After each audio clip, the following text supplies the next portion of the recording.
घर में सुघर लागे। अरे स्वागत सत्संगी मने लागे, सेहरा स्वामी के घर में सुघर लागे। खुशियाँ में नर नारी बनले आए, खुशियाँ में नर नारी सुमन ले आए, खुशियाँ में नर नारी सुमन ले आए, खुशियाँ में नर नारी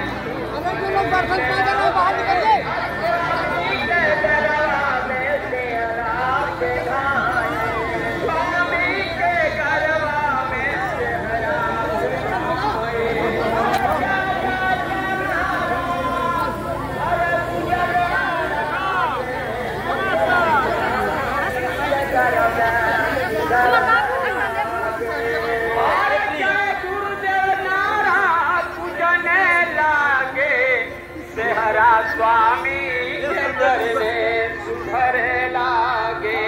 सेहरा स्वामी के घर में सुघर लागे, सेहरा स्वामी के घर में सुघर लागे। अरे खुशियाँ में कोई अरे झूमन लागे, सेहरा स्वामी के घर में सुघर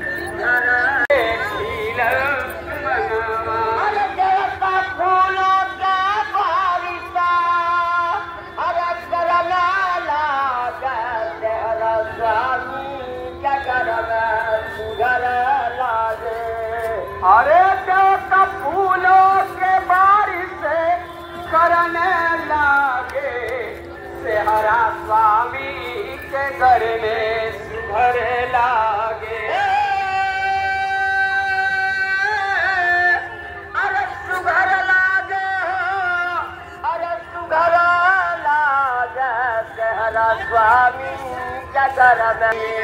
अरे क्षीर सागर में हसन लागे, सेहरा स्वामी के घर में सुघर लागे। अरे सुघर लागे हो, अरे सुघर लागे, सेहरा स्वामी के घर में सुघर लागे। के बाएक दिन कलत आई, अरे सतगुरु चरण में, अरे सतगुरु चरण में नमन लागे, सेहरा स्वामी के घर में सुघर लागे। और स्वामी के चरण में नमन लागे, सेहरा स्वामी के घर में सुघर लागे। अरे खुशियाँ में सब कोई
करके स्वागत गुरु को मेरी झाऊं, गुरु के चरणों में शीश झुका जागे भाग्य हमारे है सत्संग की आई, बहन और भाई।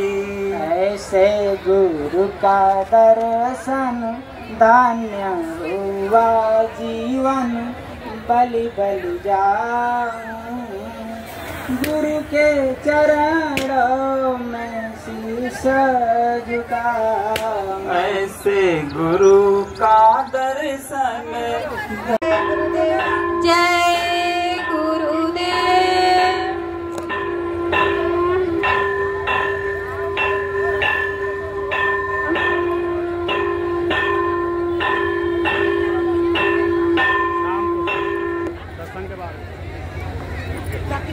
संग के बाद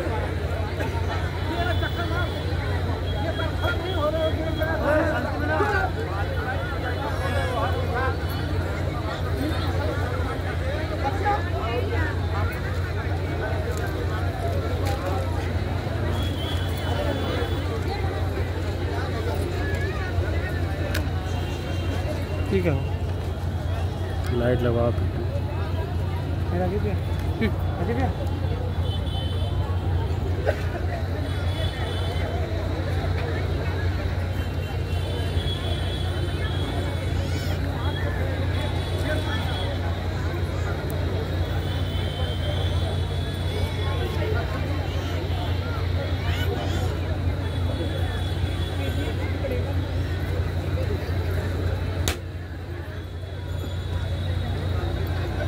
लाइट वाइट लाइट मन से लगातार मुतवातिर करते हुए ये संदेश लोगों को दिया, सबको बताया, लेकिन समझ में तो किसी किसी के आया, कोई नहीं जोड़ पाया। 60 बरस हो गए उनको सुनाते सुनाते समझाते। 10 जुलाई 1952 से 2012 और 12 साल से मैं आपको ये सुना रहा हूँ लीला के बात कर। एक बार कहा फिर इनको अवसर दे दो, मेरे बच्चों को याद करा दो, इनको बता दो, अगर भूल भ्रम में पड़ जाएंगे फिर ये मानव शरीर बार बार नहीं मिलेगा। आप जो सोचते हो कि फिर मिल जाएगा, ऐसा नहीं है। गोस्वामी जी महाराज ने साफ साफ रामचरित मानस के उत्तर कांड में सब कुछ लिखा, सारे प्रश्नों का उत्तर और सारी समस्याओं का समाधान उन्होंने उत्तर कांड में सब दिया। कि कबहू कारी करुणा नरे ते ही और देते से बिन हेतु सने ही। कभी कभी करुणा निधान कृपा दया मेहरबानी करके हमें आपको मानो अनमोल मंदिर दे देगा कि जाओ अब की बार किसी संत महात्मा की तलाश करके जीवात्मा के घर का रास्ता पूछे, वो रास्ता बताने आए हैं और साथ साथ में घर पहुंचाने भी आए। कितना बड़ा काम और कितना सरल कर, लेकिन समझ में नहीं हो गया। ये 3 युगों से इसी जड़ पूजा में फंसे पड़े हैं। ये चेतन की बात तो जानते ही नहीं। मैंने पूछा, रे भाई चेतन काम करेगा कि जड़, मुर्दा काम करेगा जिंदा, पत्थर काम करेगा कि कागज कैलेंडर काम करेगा कि तीरथ मूर्त काम करेगा। इतनी छोटी बात समझ में नहीं, जड़ और चेतन का अंतर नहीं समझ पाए। फिर आप जानते हैं क्या कि तुम बहुत जानकार हैं, हम बहुत बड़े विद्वान हैं, लेकिन विद्वान आप काहे क्यों, काले अच्छे लोग। इसीलिए संत महापुरुषों ने इशारा करके बताया कि 4 वेद 6 7 18 पुराण 19 उपनिषद और 36 ऋचाएं, इनमें परमात्मा प्राप्ति की युक्ति नहीं है। संसार के भोग पाने की युक्ति। 1 लाख श्लोक है, चारों वेदों में 1,80,000 तो कर्म कांड के, 16,000 उपासना कांड के, 4,000 मात्र ज्ञान कांड के श्लोक। वो भी संसार का भौतिक ज्ञान, शरीर इंद्रियों का ज्ञान, लेकिन आत्मा का ज्ञान इनमें नहीं। तभी तो संतों ने कहा वेद थके ब्रह्मा थके और थकी गए शेष महेश, और गीता का जो गम नहीं वो संतों का देश। उत्थे से संत महापुरुष आते हैं जहाँ इनकी किसी की पहुंच नहीं, न ब्रह्मा पहुंचे, न विष्णु, न शंकर, न राम, न कृष्ण, न देवी, ने। ये तो बीच के लोग हो गए। ब्रह्मा जी ब्रह्मलोक पे है, विष्णु जी विष्णुलोक पे, शिव जी शिवलोक पे, राम जी साकेत लोक पे, कृष्ण जी गोलोक में, देवी देवता देवलोक में, लेकिन तुम्हारी जीवात्मा तो सत्यलोक की रहने वाली है। जब तक सत्यलोक सचखंड अनादि धाम से कोई नहीं आएगा तब तक ये जीवात्मा को घर नहीं पहुंचा सकता। लोगों कितना बड़ा काम था, संतों की दया कृपा मेहरबानी हुई कि वो कलयुग में आए। सतयुग देता द्वापर अच्छे युग थे, अच्छी उम्र वाले, अच्छी मन की ताकत वाले, इंद्रियों में संयम त्याग वैराग, अच्छा खान पान करने वाले, अच्छे कर्म करने वाले, लेकिन संत नहीं आए थे, इसलिए उनका काम नहीं। जीवात्मा का काम नहीं। राजा बन गए, धनी मानी बन गए, लेकिन सामान मिल गया, सम्मान मिल गया, लेकिन भगवान नहीं मिला, जिसके लिए मानो ये मंदिर परमात्मा ने दिया अपने को पाने। ये बना बनाया मंदिर, इसके बारे में तो कुछ जानते नहीं हो। अरे ये पंच भौतिक शरीर, जल पृथ्वी अग्नि वायु आकाश, 5 मसालों को मिलाकर विचित्र कारीगरी से परमात्मा ने अपने हाथ से इस मंदिर को बना के तैयार किया और अपनी मूर्ति, चेतन मूर्ति, जीवात्मा इसी मंदिर में बैठा दिया। इसमें सच्ची मूर्ति बैठी और सच्ची मूर्ति वो झूठी मूर्ति का आगे प्रणाम करती है, वहाँ झुकती है, वहाँ श्रम समय पूंजी खराब कर रही है क्योंकि जानकारी नहीं है। और जानकारी देने आए तो तुम उनके पास से नहीं आते, उनकी सुनते ही नहीं हो। और वो तो बिना पैसे का सौदा दे, कोई दान नहीं, कोई दक्षिणा नहीं, कोई धोती रोटी लंगोटी नहीं, वो तो मुफ्त में बांटते। नाम दान, वो परमात्मा प्रभु के नाम को दान के रूप में देते। अन्य लोगों में जो समय से नाम आए और कान में सुनाया तो दक्षिणा जरूर लेगी। राजपाट धन दौलत सब दान में ले देगा विश्वामित्र, हरिश्चंद्र सब कुछ, लेकिन फिर भी बेचारा कंगाल हो गया, दर दर की ठोकरें खा रहा, भिखारी बना दिया, लेकिन जीवात्मा का कल्याण नहीं कर पाया क्योंकि ये अधिकार उनको नहीं था। ये बात तो आपको समझनी चाहिए। मैं 12 वर्ष से लगातार ये संदेश पूरे हिंदुस्तान को दे रहा हूं कि आप चेतन हो, जीवात्मा चेतन है, परमात्मा चेतन है, परमात्मा का लोक चेतन है, परमात्मा का जगाया नाम चेतन। चेतन से चेतन का काम करो और जड़ से जड़ का काम करो। मना कौन करता? अरे भाई घर गृहस्थी परिवार में बाल बच्चों की खिदमत सेवा के लिए आप खेती करो, दुकान करो, दफ्तर करो, बिजली व्यापार मजदूरी करो, हम कब मना करें, लेकिन सच्चाई ईमानदारी मेहनत से करो ताकि किसी का कर्म कर जाने चलने। इस बात का ध्यान रखो। और कोई शाम को आओ जब तो बाल बच्चों की खिदमत सेवा करो, उनकी देख रेख करो। तुम्हारे बच्चे बच्चियां अब बिगड़ रहे हैं, बहुत चरित्र से एकदम गिर रहे हैं, चरित्र खराब हो रहा, चरित्र नष्ट हो रहा, तो उसकी देखभाल करो आप, ये तुम्हारी जिम्मेदारी। तुम अपने बाल बच्चों औलादों को नहीं देख सकते हो, नहीं संभाल सकते हो, तुम देश समाज को क्या संभालोगे? अरे इतना तो विचार आपको करना चाहिए। तो जब शाम को आओ तो बाल बच्चों की खिदमत उनकी देखरेख करो। बच्चा कहाँ बैठता, बच्ची कहाँ बैठती है, किनके साथ रहती है, ये उसकी रहनी गहनी, उसकी संग सोबत, इस पर पूरा ध्यान रखो। बिगाड़ तो उसी बात का कि आपने ध्यान दे दिया और बिगड़ गए। ये स्वतंत्रता आजादी ये बर्बादी का कारण बन जाती है। और जब शाम को भोजन के पहले, सोने के पहले इसी मनुष्य मंदिर में आत्मा से परमात्मा का भजन करो। देखो कितना सा, कोई सामान आपको कहीं नहीं और कोई सामान कहीं चढ़ाना नहीं। किसको चढ़ाना?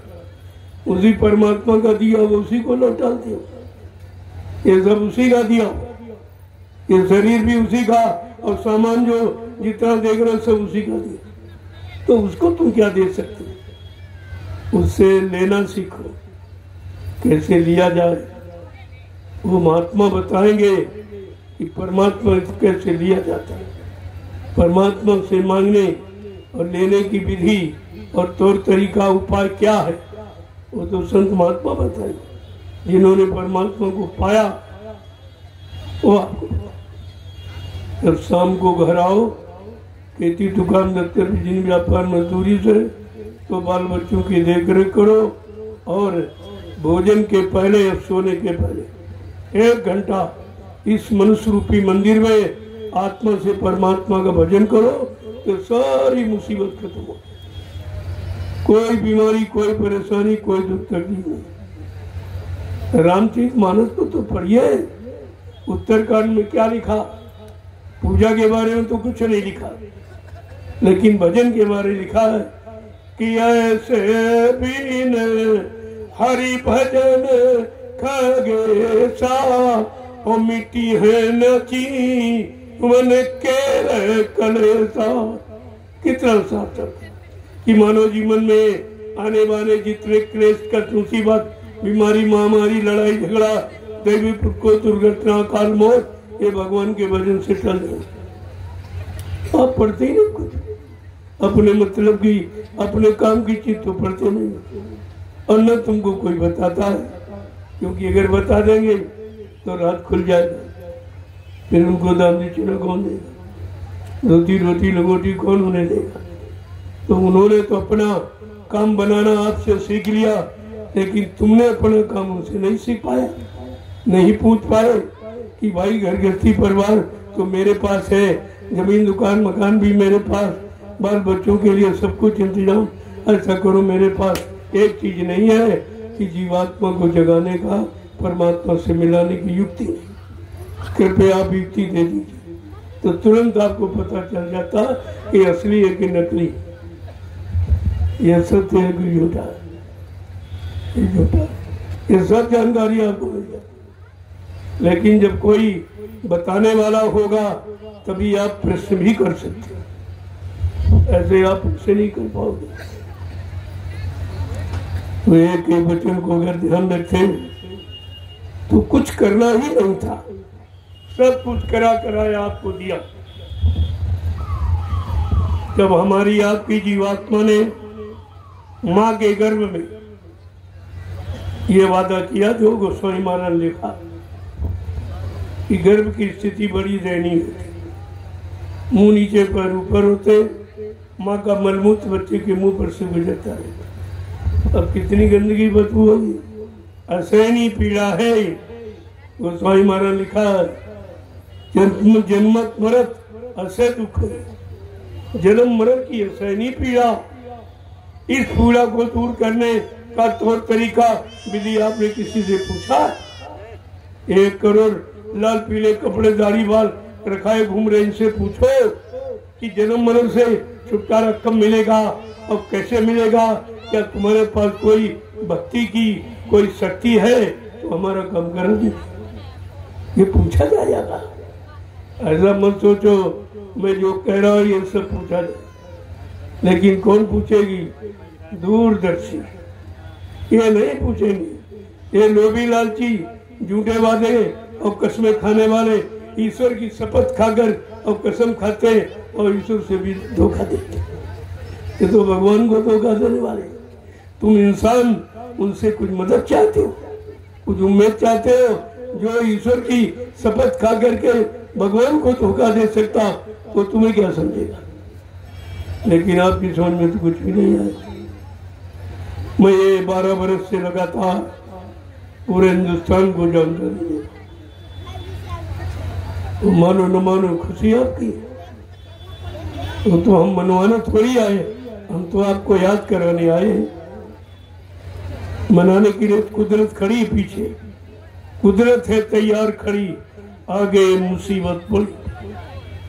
बिल्कुल कुदरत तैयार खड़ी है, केवल महात्माओं महापुरुषों का इंतजार कर रहे हैं कि किसी तरह से ये जीवों के सिर पर से अपना बरदहस्त हटा ले, मैं अपनी लीला प्रारंभ कर।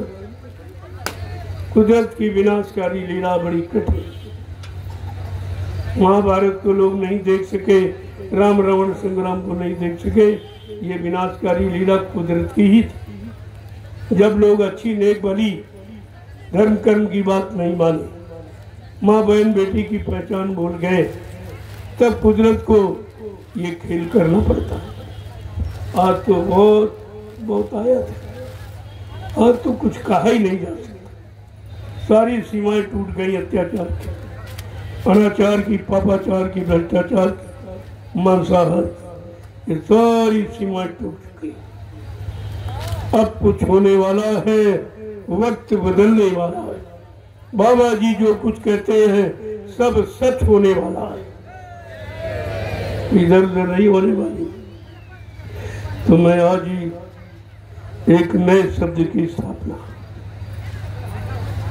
जो सारा विश्व जानता नहीं, कोई नहीं जानता, न कोई महात्मा न कोई नेता। ये भारतीयता दिवस, स्वतंत्रता दिवस, गणतंत्र दिवस, शिक्षक दिवस, जन्म दिवस, मृत्यु दिवस, ये तो सब मनाते। लेकिन भारतीयता दिवस, जिस देश में रहते हो उस देश की गौरव गरिमा क्या है कि भारत देश विश्व का गुरु, अध्यात्म से विश्व का गुरु पहले भी रहा है और आगे भी रहेगा। ये बीच में जो बिगाड़ दिया है ये किसने? नेता सत्य, नेता सत्य जो आया हमारे देश में कभी नहीं, ये शब्द कभी नहीं, न सचिव न तेता न द्वापर। 5,500 वर्ष कलयुग के निकल गए, लेकिन नेता शब्द कभी नहीं। हाँ, नेता को एक को तो माना गया, नेता सुभाष चंद्र बोस, जिनके पास देश का नेतृत्व करने की क्षमता शक्ति थी। नेतृत्व उसे नेता, जिसमें 14 गुण होते हैं वो देश का नेतृत्व कर सकता, और इनमें 2800 गुण है। ये समाज और परिवारों का नेतृत्व और इंसानों का नेतृत्व नहीं कर पा रहे, तो ये सब देश का नेतृत्व क्या है? अरे आपको इस पर विचार करना चाहिए। परमात्मा ने आपको तो बुद्धि दी है, अरे बुद्धि का प्रयोग करो भाई। ये परीक्षण का यंत्र है, आपको इसीलिए दिया कि अच्छे बुरे की पहचान, पाप पुण्य की पहचान, शुभ अशुभ की पहचान, करतूत की पहचान करो। इसके लिए परीक्षण यंत्र, और इसका आपने नहीं प्रयोग किया तो इसकी भी सजा आपको मिलेगी कि हमने तुमको अनमोल परीक्षण का यंत्र दिया बुद्धि, और तुमने उसका कोई सदुपयोग नहीं किया।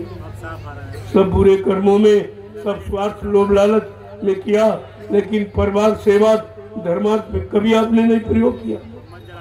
फिर मतलब क्या हुआ इसका?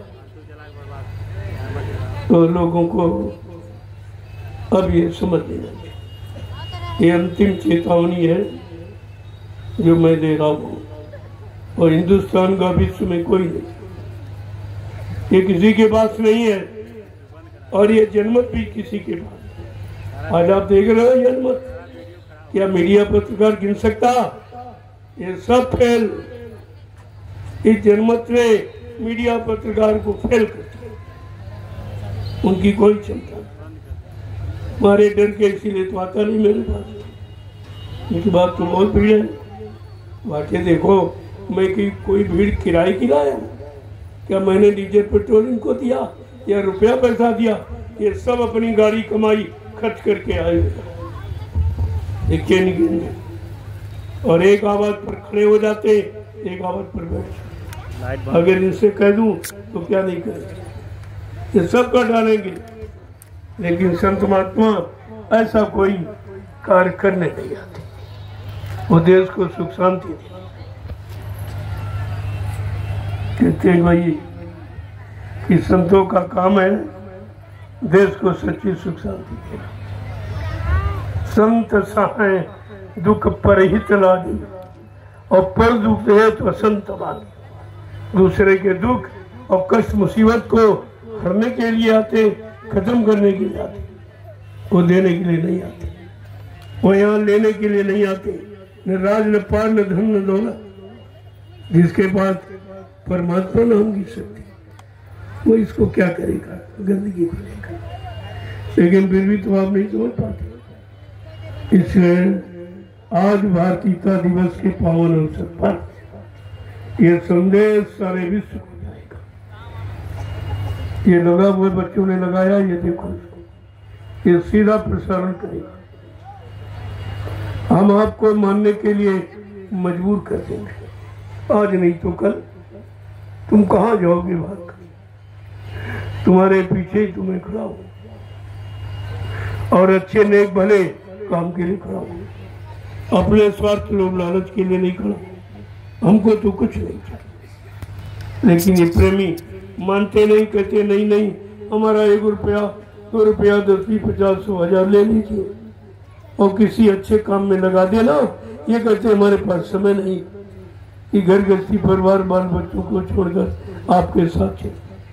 तुमने अगर ऐसी कोई श्रद्धा सेवा भाव है तो मैं आपका परमात्मा लगा दूंगा। तो ये सब जो ये सेवा देते हैं, मैं नैमिषारण जो 88,000 ऋषियों की तपोभूमि है, वहां पर मैंने सब लगा दिया। आप चल के देख लीजिए। मैं एक प्रमाण प्रस्तुत कर रहा हूं कि दान उस जगह दो जहां दान का सदुपयोग हो। और आंख बंद करके दान दोगे, अगर गलत काम में लग जाएगा उसके उपभोक्ता आप भी बने, आपको भी भोगना पड़े। आपके पैसे से यानी गंदा खान पान होता है और शराब ज्यादा पी ली तो मर्डर कर देगा, तो वो सजा किसको मिलेगी? जिसने शराब पीने के लिए पैसे दिए। इसलिए दान भी आँख खोल के, आँख बंद करके नहीं। कलयुग में तो दान लिखा ही नहीं, साफ साफ लिखा कि कलयुग योग यज्ञ नहीं दाना और एक आधार नाम गुणगाना। न यज्ञ है, न जप है, न तप, न पूजा है, न पाठ है, न दान है। केवल क्या है कि बड़ा साफ शब्दों में दिया, यही कलिकाल न साधन दूजा, मन क्रम वचन गुरु पर। इस कलयुग में मनसा वाचा कर्मणा, गुरु की पूजा। पूजा माने उनके वचनों को मानना, उनके आदेश हुक्म का पालन करना, ये पूजा। पुण्य पुण्य माने दया के, सेवा के, प्रेम के, सदाचार सद्व्यवहार के जब तुम्हारे अंदर भाव पैदा हो जाए, वहीं से पूजा की शुरुआत मानी जाती। यहाँ तो किसी में नहीं हुआ कि शराब भी के पूजा भी करते, कोई कहने वाला कोई रोकने वाला, न राजा न प्रजा, तथा राजा तथा प्रजा, और धर्मी राजा धर्मी प्रजा। अगर राजा धार्मिक होगा तो धर्म का प्रचार करेगा, धर्म को प्रमुखता देगा। लेकिन गोस्वामी जी महाराज को इसीलिए लिखना पड़ा रामचरितमानस कि कलयुग का धर्म कैसा है? स्वार्थ, लोभ लालच, अन्याय, छीना झपटी, चोरी डकैती, कत्ल बलात्कार, ये रास्ते बनाते। कलयुग का धर्म एक है। अगर सच्ची सही परिभाषा धर्म की बताई गई होती तो आज हमारे भारत देश की यह हालत है। क्यों? भारत देश सबसे अच्छा होता। क्यों अच्छा होता? कि भारत देश के सामने 3 युगों का अच्छा इतिहास है। सतयुग का, त्रेता का, द्वापर। इसको तो सबसे अच्छा होना चाहिए। और सबसे खराब क्यों हो गया? इसका मतलब है इसने किसी युग की शिक्षा और सिद्धांत वसूलों को नहीं माना। ये साफ जाहिर है, आपने किसी युग की शिक्षा ही नहीं मानी और किसी युग का परिणाम नहीं मारा कि हिरण्यकशिपु को क्यों मारा गया, रावण जैसे धनवान बलवान बुद्धिमान को क्यों मारा गया और कंस और जरासंध को क्यों मारा गया। ये तो इतिहास आपको बता रहा। अगर ये कर्म आप करोगे तो आप ही नहीं बचोगे। ये तो कुदरत का फैसला बिल्कुल एक समान होता है। वहाँ कोई छोटा बड़ा गरीब अमीर पढ़ा लिखा अनपढ़ हिंदू मुसलमान स्त्री पुरुष का कोई झगड़ा नहीं। कर्म प्रधान विश्व रच राखा, जो जस करी सो तस फल चखा। कितना साफ भगवान राम ने कहा, मैंने विश्व की रचना कर्मों के आधार पर की, तुम जैसा कर्म करोगे मैं वैसी आपको उसका परिणाम दे दूंगा। ना मैं क्षमा कर सकता हूँ, ना माफ कर सकता हूँ, ना खत्म कर सकता हूँ, ना अदला बदली यानी पुण्य से पाप की अदला बदली नहीं होगी। अच्छे का अच्छा और बुरे का बुरा अलग अलग। तो सब आपको सोच रहे ये इतिहास किस लिए लिखे, वर्तमान को बनाने के लिए। ये जो भूतकाल के इतिहास है अपने वर्तमान को बनाने के लिए लिखा है कि तुम इनको पढ़ लो, वो घटनाएं अपने शरीर से न होने दो तो आपको वो सजा मिले जो उनको मिली। लेकिन कोई नहीं विचार करता, न कोई विचार करता, न विचार कोई करवाता। जब राजा धार्मिक नहीं तो प्रजा में धर्म का प्रचार कैसे होगा? प्रजा धार्मिक कैसे बनेगी? वो तो राजा पर आधारित है। और जब जब राजा किसी मुसीबत में गया, कोई मतलब यानी नीति अनीति को समझने नहीं लगा, भूल गया और धर्म को भूल गया और मानवता इंसानियत को भूल गया और प्रेम प्यार मोहब्बत सेवा दिया, सदा परमात्मा की यादगार को भूल गया, माँ बहन बेटी बहू की पर पहचान को भूल गया, तो उस समय के महात्मा गुरुओं ने अपने राजा को समझाया ये काम महात्माओं का। महाभारत रोज देखते पढ़ते हो लेकिन समझ क्यों नहीं पाए? तुम्हारे पढ़ने का मतलब क्या कि आप कुछ समझते ही नहीं।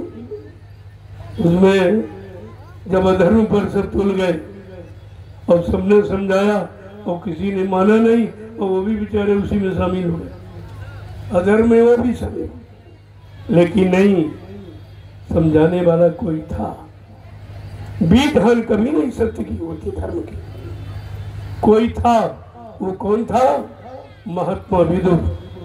उसने कहा था हे राजन ये अधर्म है, अगर अधर्म पर आप चलोगे न राज रहेगा न पुत्र रहेंगे, तुम्हारा कुछ नहीं बचेगा, तुम्हारे यहाँ सिर्फ कलंक और बदनामी के अलावा कुछ नहीं बचेगा। महात्मा विदुर ने समझाया और जब नहीं माने तो उन्होंने इस्तीफा दे दिया। लेकिन तुम्हारे यहाँ किसी मंत्री ने इस्तीफा दिया? विदुर जी तो महामंत्री थे, उन्होंने इस्तीफा दिया कि ऐसे अधर्मी राजा के राज में हम खाते, जहाँ कोई नीति नहीं है, जहाँ कोई सिद्धांत नहीं। लेकिन तुम्हारे यहाँ किसी मंत्री ने इस्तीफा दिया, सब उसी के सहयोगी है, सब उसी के समर्थक से। और गोस्वामी महाराज ने क्या लिखा? जा सुराज प्री प्रजा दुखारी, सोन न पवस नरक अधिकारी। जिसके राज में प्रजा दुखी वो राजा नरक में गए। क्या ये इन्होंने नहीं पढ़ा? ये सीताराम के पुजारी सीताराम की जय जयकार करने वाले क्या श्री रामचरितमानस को नहीं पढ़ते? अरे श्री रामचरित मानस ही श्री राम है और श्री राम ही श्री रामचरितमानस है, ये क्यों बोलते हैं? बड़े साफ शब्द में लिखा है, जिसके राज में प्रजा दुखी वो राजा नरक में।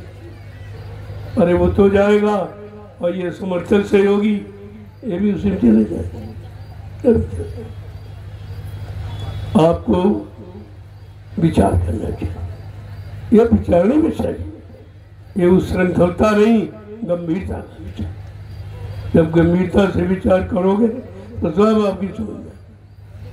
मैं तो बहुत सीधी सादी भाषा का प्रयोग करता हूँ ताकि सब लोग समझें।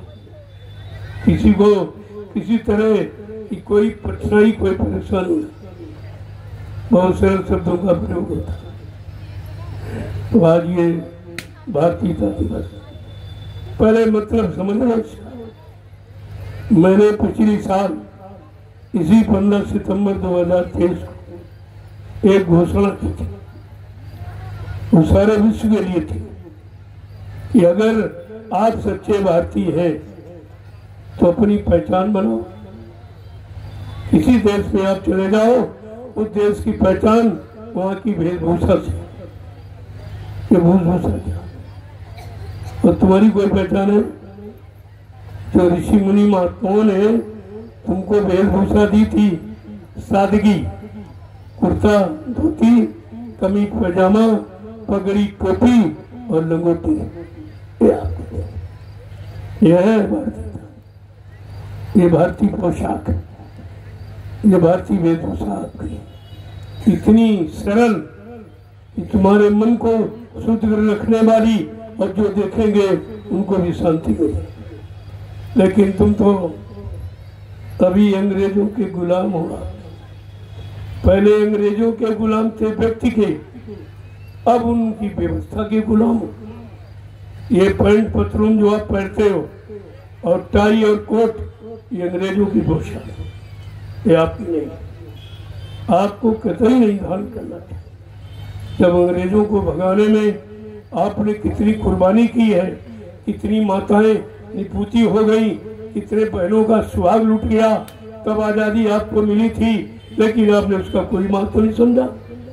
अभी आप उनके गुलाम हो, ये वेशभूषा के गुलाम हो, खान पान के गुलाम हो। ये अंडा और मुर्गा और इंग्लिश दारू ठंडी बियर क्या है? ये सब विदेशी तो तुम्हारी बुद्धि को खराब करने का, तुम्हारे तन मन धन सबको खराब करने का। आप खान पान के गुलाम हो। आप हिंदुस्तान में रहते हो, तुम्हारी मातृभाषा हिंदू और संस्कृत, लेकिन तुम अंग्रेजों की भाषा को प्राथमिकता दिए हो। अब भी तुम गुलाम हो भाषा के, तुम भाषा के गुलाम हो, तुम उनके खान पान के गुलाम, उनकी वेशभूषा के गुलाम। तो तुम कहाँ आजाद हो? जरा हमें बता दीजिए, कौन सी आजादी आपके पास? तो मैंने 15 सितंबर 2023 को यह घोषणा की थी कि हम भारतीय हैं, हम भारतीय पुरुषों को अपनी भारतीय सादगी पोशाक पहनाएं। सादा जीवन उच्च विचार, यह है उन्नत का आधार। ये गांधी जी का सिद्धांत। और ये गांधी की फोटो तो नोट पर छाप दी, लेकिन शिक्षा एक भी नहीं बढ़ती, एक भी नहीं। वो तो बहकाने बरगलाने के लिए ये सब तुम्हारे सामने नाटक किया जाए। इनके चरित्र में कुछ नहीं बचा, सब खत्म हो गया। तो मैंने कहा था, आप सच्चे भारतीय हो तो अपनी भारतीय वेशभूषा में आ जाओ। तो हमारे यहाँ लोगों ने धारण कर दिया। और आज मैं भारतीय नारी की बात करूंगा। हमारे यहाँ की नारियों में भी भारतीयता समाप्त हो गई। ऐसे कपड़े जिसमें शरीर के सारे खुले ही रहते, उभरे रहते, खुले रहते, जिससे मन खराब होता। तो इसको समाज से निकालना है। हमारी भारतीय नारी भी सारी भी नारी साड़ी में सुशोभित, साड़ी में सुशोभित है और सब ढकी हुई था। तो आज मैंने एक नया प्रमाण आपके सामने भारतीय नारी का रखा है और एक प्रमाण भी प्रस्तुत किया कि इस तरीके से भारत की नारियों को अपने चरित्र की रक्षा के लिए ये धारण कर लेना चाहिए। अगर चरित्र बचाना है और ध्रुव प्रहलाद समान बच्चे पैदा करना है, तो आपको भारतीय नारी के रूप में आना पड़ेगा। इसलिए मैंने भारतीय नारी के बारे में कुछ कहा भी है, कुछ करके दिखाया, प्रमाण भी प्रस्तुत किया।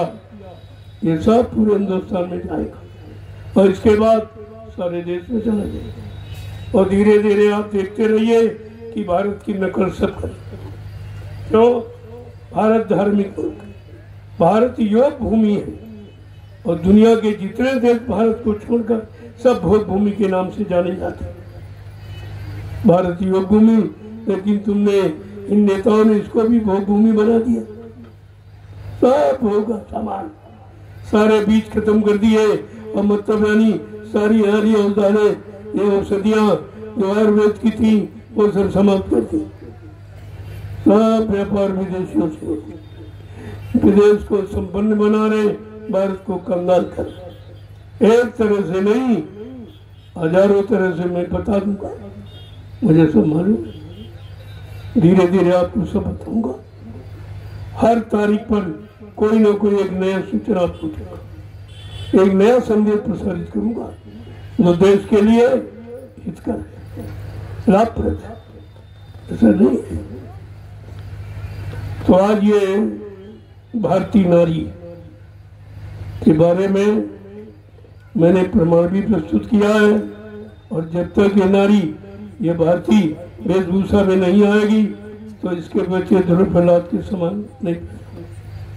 ये गाली गलौज करते हैं आज माँ बाप, आज मारते पीटते, तो तुम ऐसा दुर्व्यवहार करते, इसका कारण क्या है?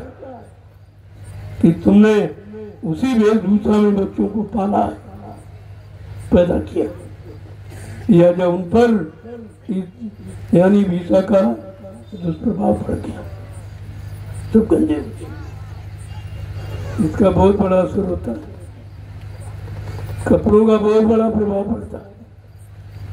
और तुमने इस बात पर ध्यान दिया नहीं और तुम्हारे जिम्मेदारों भी नहीं दिया, ना महात्माओं ने दिया ना नेताओं ने दिया। दो ही तो जिम्मेदार हैं, धर्म के ठेकेदार ये महात्मा है और राजनीति के ठेकेदार ये नेता है।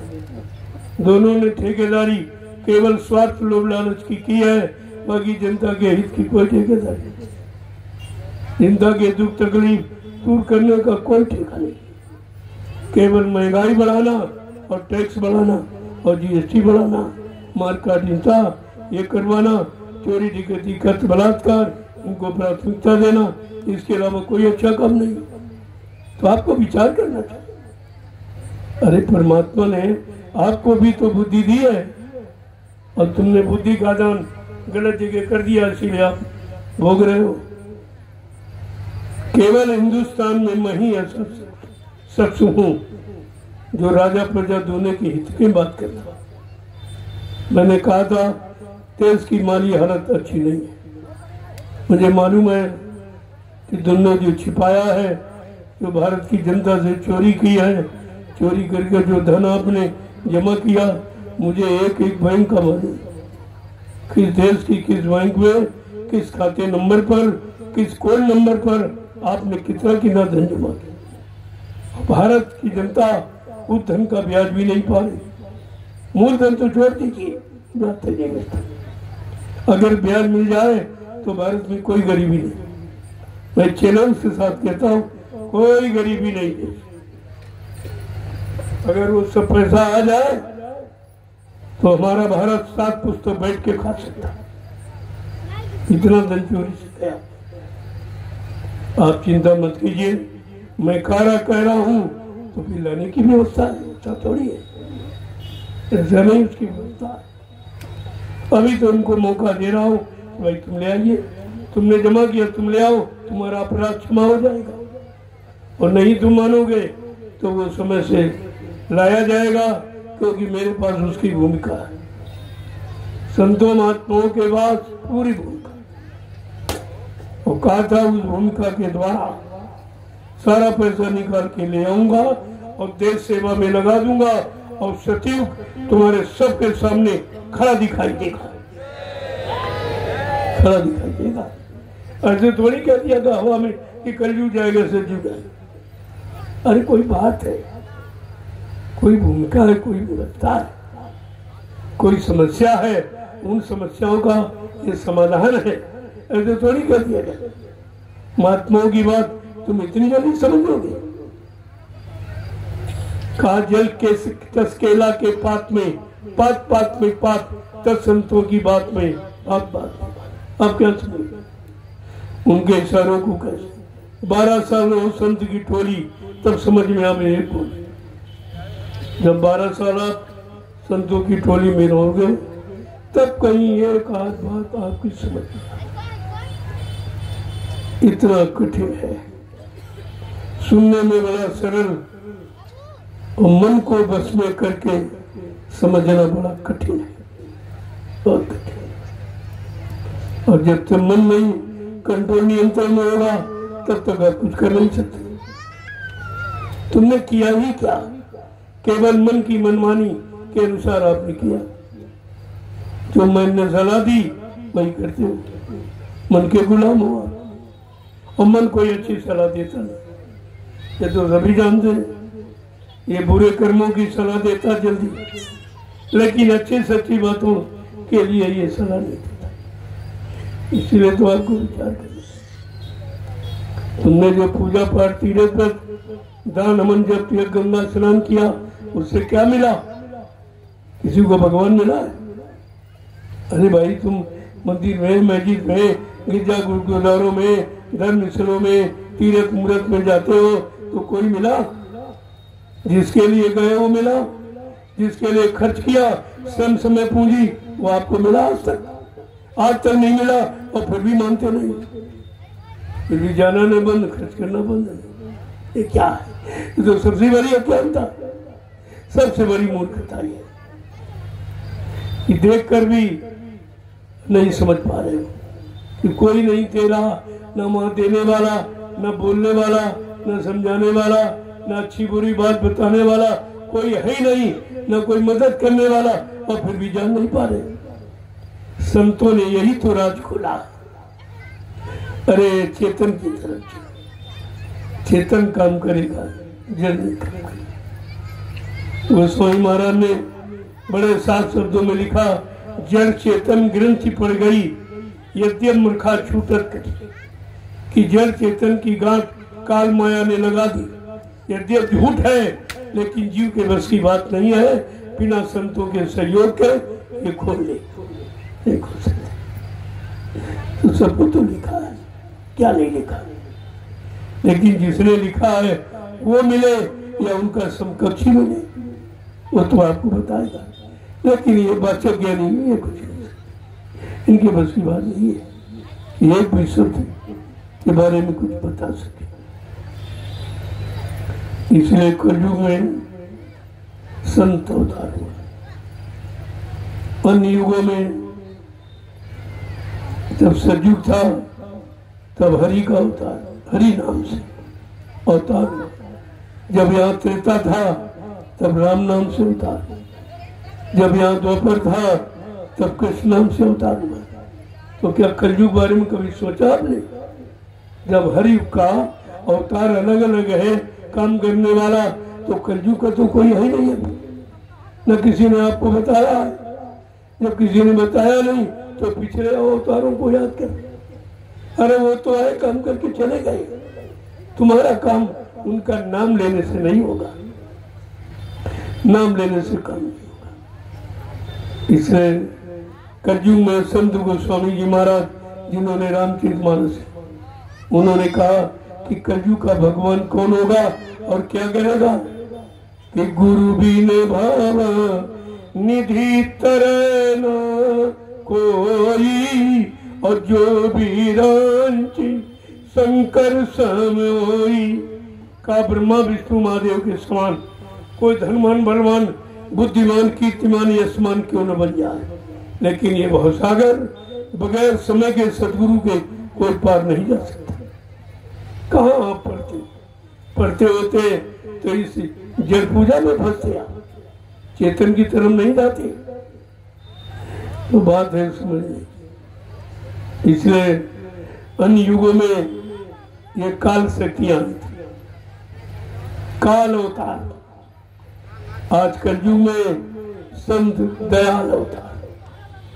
दयाल माने माफ करने वाला, सबको क्षमा करने वाला, सबके पापों को यानी माफ कर दे और सबकी जीवात्मा को जगा के परमात्मा से मिला दे, उसको संत दयाल अवतार देते। ये अवतार ये काम कर दिया, लेकिन आपको तो कुछ पता नहीं है, जानकारी नहीं है और कभी जानकारी करने की कोशिश भी नहीं करते, क्योंकि तुमको इसके बारे में कुछ पता ही नहीं। तो फिर पता क्या है? जब अपने बारे में, अपनी जीवात्मा के बारे में कुछ नहीं मालूम, फिर तुम्हें मालूम क्या है? क्या मालूम? जब अपना नहीं जान पाए दूसरे कैसे जाने? अपना दुख नहीं दूर कर पाए तो दूसरे का दुख दूर कैसे कर दोगे? इसलिए आज ये भारतीयता दिवस के पावन अवसर पर हम सब भारतवासियों को संकल्प लेगा कि हम अपनी पहचान, हम भारतीय हैं, अपनी पहचान रखें।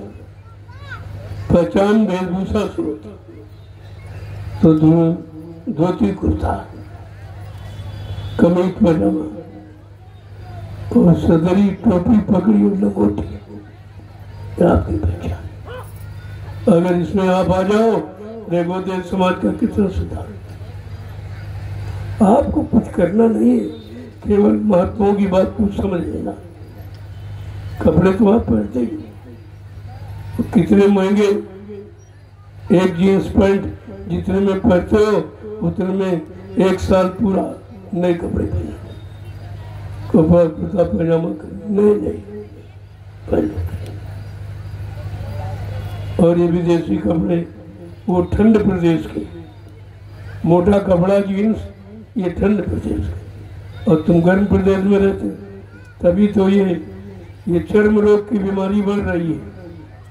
दांत खाज, खुजली, एक्जिमा जैसी, मतलब ये कुष्ठ, ये सफेद कुष्ठ और काला कुष्ठ और लाल कुष्ठ, ये सब तुमको परेशान कर। अभी क्या, अगर आपने ये बंद नहीं किया, अपनी भारतीय वेशभूषा में नहीं आए, तो ये सब बीमारियां आपको घेर लेंगी, निकलना मुश्किल हो जाएगा आपको। क्योंकि इस मोटे कपड़ों में न तो हवा लगती न प्रकाश। जहाँ हवा प्रकाश नहीं लगती वो पौधा पीला हो जाता, कमजोर हो जाता, कभी फल नहीं देता। ये नपुंसकता का भी लक्षण है। ये नपुंसक बनाने का ये विदेशियों की चाल आई है, बात समझी नहीं पा रहे। बिना रोग की दवा पिलाई, इनको पोलियो पिला दो, इनको ये पिला दो, इनको ये सब क्या है, वैक्सीन लगवा दो, टीका लगवा दो। इसका एकमात्र है काम जनसंख्या कम कर, और कुछ नहीं। देख रहे जिन्होंने वैक्सीन लगवाई, सब हार्ट के पेशेंट, सब हार्ट के हृदय के रोग मरीज, सब मर रहे हैं बेचारे। अब कोई नहीं करने वाला, न कोई पूछने वाला, न कोई कहने वाला। आपको तो विचार करना चाहिए। जब इनके पास कोई योजना, पहले नसबंदी चलाई, ऑपरेशन करवाया, ये गर्भपात कराया, बाल बच्चों को ऐसे करवा दिया, जिंदाई मरवा दिया, मार डाला। ये सब अत्याचार, अनाचार, जो पापाचार हुआ है, इससे क्या देश खुशहाल होगा? ये इंसान खुशहाल होगा। और तुम्हारा राजा ये सब करना, ये करवा रहा। जय गुरुदेव, जय गुरुदेव, जय गुरुदेव। नाम किसका? प्रभु का। जय गुरुदेव। नाम किसका? प्रभु का। प्रभु का प्यारा नाम। जोर से बोलो, सब मिल बोलो, बोलना होगा, अभी से बोलो, दुख दर्द हरेंगे, सब कष्ट मिटेंगे, सुख शांति भी देंगे, सबके दाता, सबके मालिक। प्रेम से बोलो, ये नाम नाम नहीं इंसान का, ये नाम है प्रभु का, ये काम नहीं इंसान का, ये काम है प्रभु का। प्रेमियों भी इंसानों के बस का कोई काम नहीं, चाहे राज का हो, चाहे धर्म का हो, चाहे समाज का हो, चाहे परिवार का, सब इनके बस का कुछ। क्योंकि 72 वर्ष की आजादी ये सब परिचय दे रही, कुछ नहीं, सिर्फ चुनाव हुआ, कुछ चुनाव पर चुनाव, चुनाव पर चुनाव, सारा देश चुन गया, क्या बचा आपके पास? और ये भी नहीं बताया ये पंचवर्षीय चुनाव कितना महंगा है, राजा बनाने वाला चुनाव कितना महंगा है, किसी को बताया गया या किसी ने बताया? तो फिर सब तो दोषी हो, अच्छी सच्ची बात क्यों नहीं बताई? इस जनता से सच्चाई की चोरी क्यों की गई? मैं बता रहा हूँ 70 अरब रुपए एक चुनाव का खर्चा।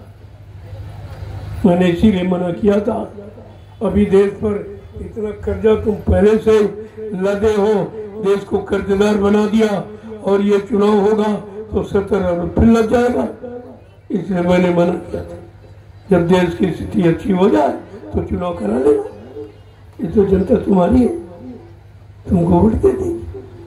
मैं तो कोई प्रधानमंत्री मुख्यमंत्री की बात करता नहीं हूँ, और न मुझे बनना है, क्योंकि सबसे बड़ी गंदगी है, तब से राज और राज से नर्क, कौन नर्क में जाएगा? बड़े बड़े राजे महाराजे बादशाह धनी मानी आज भी नरकों में जमराजा की जूतियों की मार खा रहे, कोई बचाने वाला नहीं है। क्यों नहीं? राजा बने तो भोग किया, और भोग किया तो नरक में चले गए। पहले के राजा महाराजे बेचारे खुद की कमाई करते, खुद कोई न कोई दस्तकारी करते थे, और उससे जो पैदा होता था उसकी रोटी खाते, लेकिन राज को उसका धन कभी खर्च नहीं करते। कहते ये जनता का, ये मेरा नहीं है, ये मेरी प्रजा का है, प्रजा पर कोई दुख तकलीफ या कोई अकाल सूखा बाढ़ आ जाए तो उसे मदद कर दी जाएगी, इसलिए था।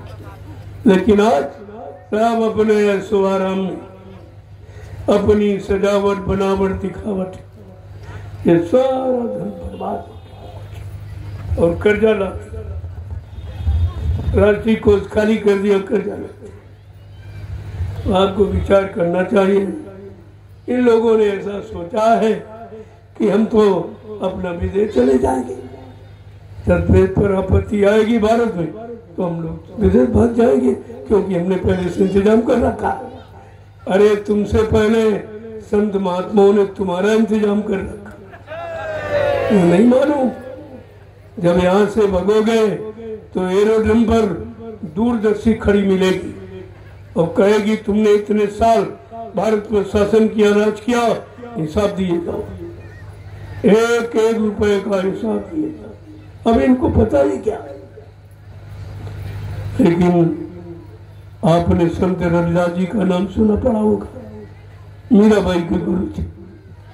उन्होंने अपनी ज्ञान पोथी में एक भविष्यवाणी लिखी, बिल्कुल साफ कहा कि भारत में अवतारी होगा जो अति विस्मयकारी होगा, ज्ञानी और विज्ञानी होगा, वो अद्भुत सेनानी होगा, अनोखा सेनानी, तीर तमंचा भाला वर्षी और बम नहीं फेंकेगा, चलाएगा, केवल अपनी वैचारिक क्रांति के द्वारा सारे विश्व को परिवर्तित करके दिखा देगा।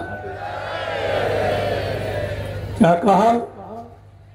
भारत में अवतारी होगा जो अति विस्मयकारी होगा, ज्ञानी और विज्ञानी होगा, वो अद्भुत सेनानी होगा, वो एक अनोखी लीला करेगा जो आज तक इस धरती मंडल पर किसी ने नहीं की। क्या? जीते जी कई बार मरेगा और छंदम भेष में वो विचरेगा। देश बचाने के लिए होगा एक आवाहन, युग परिवर्तन के लिए चले प्रबल तूफान, 3 ओर से होगा हमला, देश के अंदर धोई घपला, सभी तरफ कोहराम मचेगा, कैसे हिंदुस्तान बचेगा। आगे क्या कह रहे हैं रविदास जी? संत महात्मा सत्य कहने में डरते नहीं है, उन्होंने खोल के कहा है, जिसने भारत माँ सताई, जिसने इसकी करी लुटाई। आज ये भारत माँ की जय बोले और भारत माँ को लूट रहे, अत्याचार कर रहे, हिंसा हत्याएं करवा रहे, टैक्स बढ़ा रहे, महंगाई बढ़ा रहे और भारत माँ की जय बोलते। इनको शर्म भी नहीं आती कि हम किसकी जय बोले और हम कर क्या रहे। संत रविदास जी ने क्या कहा, जिसने भारत माँ सताई, जिसने इसकी करी लुटाई। कौन कौन नाम खोला, नेता मंत्री और अधिकारी, इनको जान बचाना होगा भारी। एक दिन ये मैदान छोड़ के भागेंगे, अपने अपने घरों में छिपेंगे, लेकिन वो महापुरुष क्या करेगा, ढूंढ ढूंढ कर बदला लेगा, सब हिसाब चुकता कर देगा। इसलिए ग्राम प्रधान से लेकर राष्ट्रपति, प्रधानमंत्री, मुख्यमंत्री कोई बचने वाला नहीं है। संतों की नीति से कोई नहीं बचेगा। बाबा जी ने कहा, मेरे पास ऐसा कैमरा है जो मैं तुम्हारे सारे गुप्त राज भेद को जान रहा हूँ, देख रहा हूँ। जब तुम लिए जा रहे थे तब भी देख रहा हूँ कमरे में, और जब तुमने विदेशी बैंकों में डाला और तब भी देख रहा हूँ। तुम आत्माओं से तो तुम उनके आंख में नहीं धूल झोंक सकते, उनको आप धोखा नहीं दे सकते, सब जानते हैं। वो त्रिकालदर्शी होते हैं, भूत भविष्य वर्तमान को जानने वाले। उनकी आत्मा की दिव्य आंख, ज्ञान चक्षु, शिवनेति जैसे थर्ड आई कहते, वो खुली होती। उससे भूत भविष्य वर्तमान को अपनी जगह से बैठ के देखते। तुम इस रात को क्या जानो, तुम संतों की महिमा को क्या जानो। तो गोस्वामी महाराज ने रामचरितमानस में इशारा कर दिया तो आप समझ भी सकते हो, और तो किसी ग्रंथ में संत नाम आई नहीं। जय गुरुदेव, जय गुरुदेव, जय गुरुदेव, जय गुरुदेव। नाम किसका, प्रभु का प्यारा नाम। जय गुरुदेव। देखो अभी ये लोग कुछ मनाते हैं, मुझे तो नहीं मालूम है, लेकिन ये मनाते हैं। मनाएंगे, लेकिन मेरा तो काम केवल जानकारी देना। कोई पर्व हो, कोई तिथि हो, मेरा काम सिर्फ संदेश देना, और वो संदेश जो जनता के हित का, जनता के भले का, कल्याण का हो सकता है। इसलिए अभी कुछ मनाएंगे इनकी।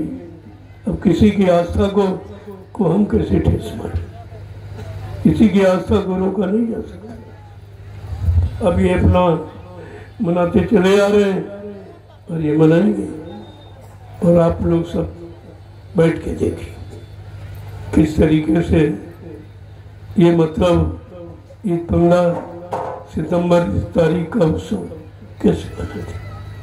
लेकिन मैं तो भारतीयता दिवस, भारतीय पुरुष और भारतीय नारी, मैं दोनों के बारे में स्पष्ट रूप से कह दिया हूँ और दिखा भी दिया। जब तक ये चीज नहीं आएगी, भारतवासी खुशहाल नहीं रह सकता। कोई इनको सुख शांति दे नहीं सकता, कोई किसी के पास ये रास्ता नहीं। और ये लोग कुछ बनाते चले आ रहे हैं। सुनिए, मैं भी बैठा रहूंगा, मैं भी देखूंगा भाई क्या क्या कहते हैं, इनको कहाँ से जानकारी मिल गई। मेरे पास तो कोई जानकारी तरह की।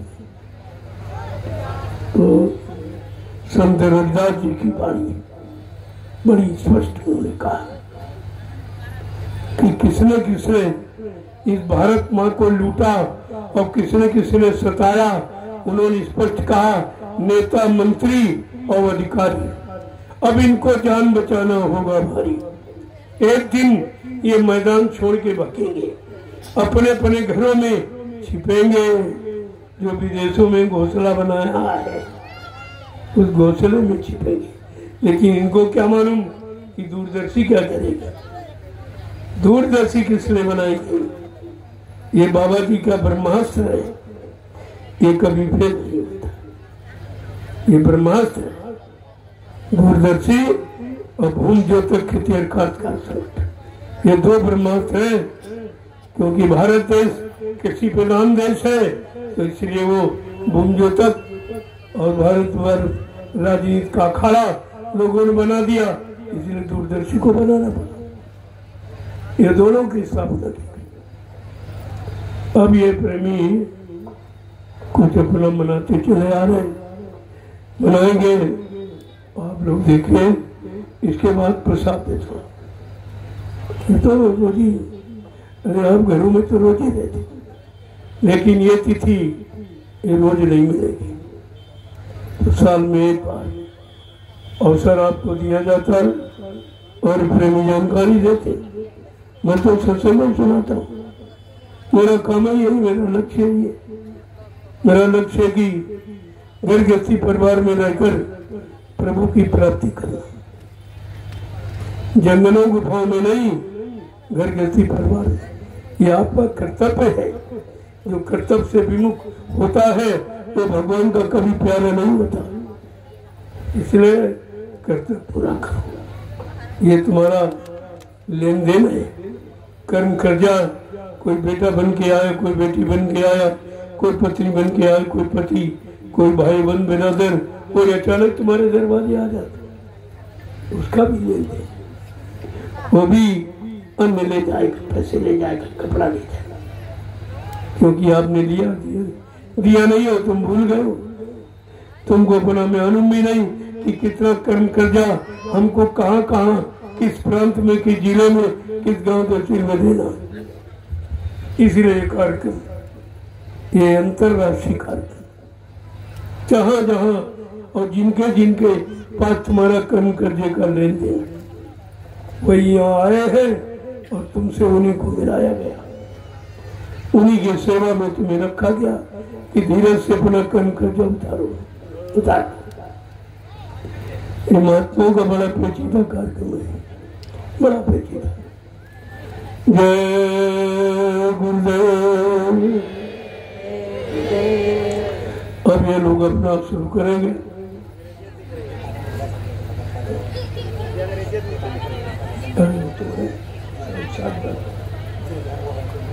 शुरू करेंगे।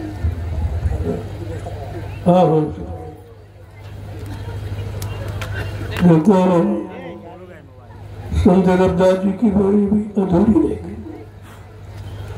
उन्होंने ये कहा आगे क्या कर, ये जो बीमारी जो कोई नहीं जानता था, बाबा जय गुरुदेव जी महाराज ने 2080 में बताया। 80 में कहा हमारी बात मान लो, तुम सब लोग शाकाहारी हो जाओ। अगर शाकाहारी न हुए तो कुदरत की तरफ से शाकाहारी, सच्चे, ईमानदार और चरित्रवान न बन पाए तो कुदरत की तरफ से भारी बीमारियां। उस बीमारी का नाम है कोरोना। कोई नहीं जानता, तो बाबा जी ने बताया तो किसी को नहीं कहा। कोरोना, कोरोना का मतलब क्या न करो तो बीमारी नहीं आएगी, अगर करते रहोगे तो जरूर आ जाएगी।